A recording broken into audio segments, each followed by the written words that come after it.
This is a 1961 Ludwig Jazz Festival snare drum, 5¼ by 14. And it is in the very desirable Black Oyster Pearl finish made famous by Ringo Starr of the Beatles. Well, okay, maybe it's not totally exactly that. See, I am a huge Ringo Starr Beatles fan, giant fan. And many years ago, I was given a book called Beatles Gear by Andy Babiuk. I'm sorry, Andy, I don't know how to pronounce your last name.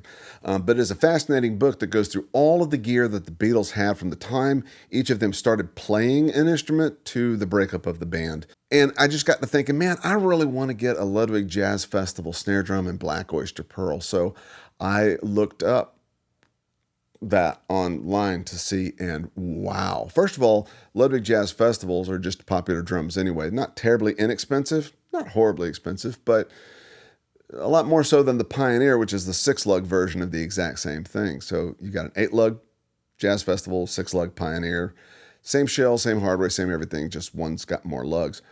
And the Jazz Festivals are kind of pricey. But man, a Black Oyster Pearl, frankly, Black Oyster Pearl Ludwig drum original, from that era, almost any of them is going to be pretty pricey. I am shocked. And as far as an actual jazz festival in Black Oyster Pearl, crazy money people want for those. I love Ringo and I love the Beatles, but I'm not paying that just to have one of those drums sitting on my shelf. No offense. If you want one and you're willing to pay that money, God love you, but I'm personally not going to do that.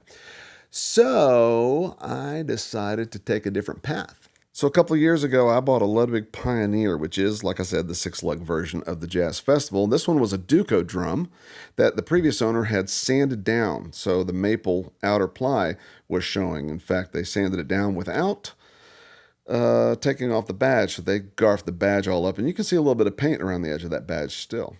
But they did a good job overall in sanding down the shell, so what I decided to do was to take that drum and fill all the holes except for the butt and the strainer, but fill all the other holes and re-drill it for 8 lugs. So here's what it looks like when I've filled the holes, and you can see the inner ply is actually mahogany. You can tell this is a mahogany poplar maple drum, which was not uncommon for 1961. Earlier, all the drums were mahogany and poplar. Then they started adding maple into the mix somewhere around 1960 or so. And then by the end of the 60s, it was all maple poplar. So this one's a mahogany poplar maple. I believe that's what Ringo's snare is, the mahogany poplar maple. I don't know that for sure. And there's a guy named Gary Astridge who has done tons of research and on Ringo's snare drum, particularly his Pioneer snare drum, but all of his kits. And he's got a great page that I'll link to, actually. So check that out if you're a Ringo fan and you're interested in his drum kits.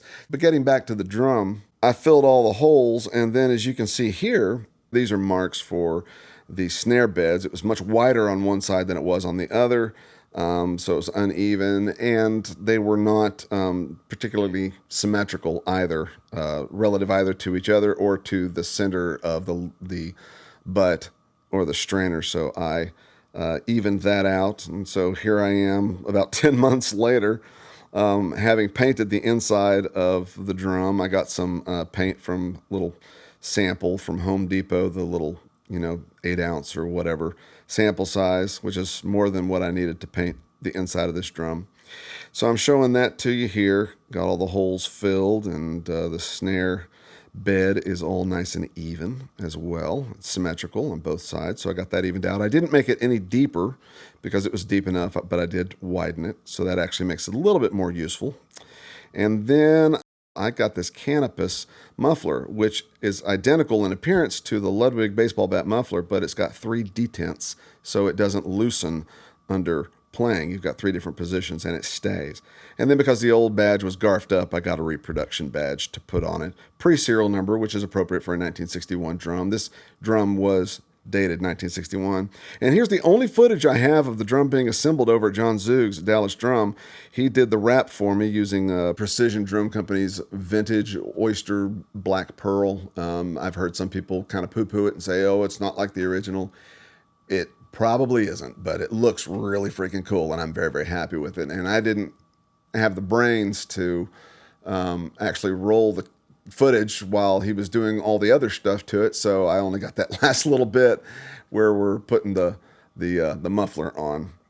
But that's it. So then I just assembled the whole thing and put it together. I didn't really spend much time with the edges, and I like the drum a lot now. I might go back and have them tweak the edges a little bit, just to make sure that they're really true, that they're really flat, and all that kind of stuff.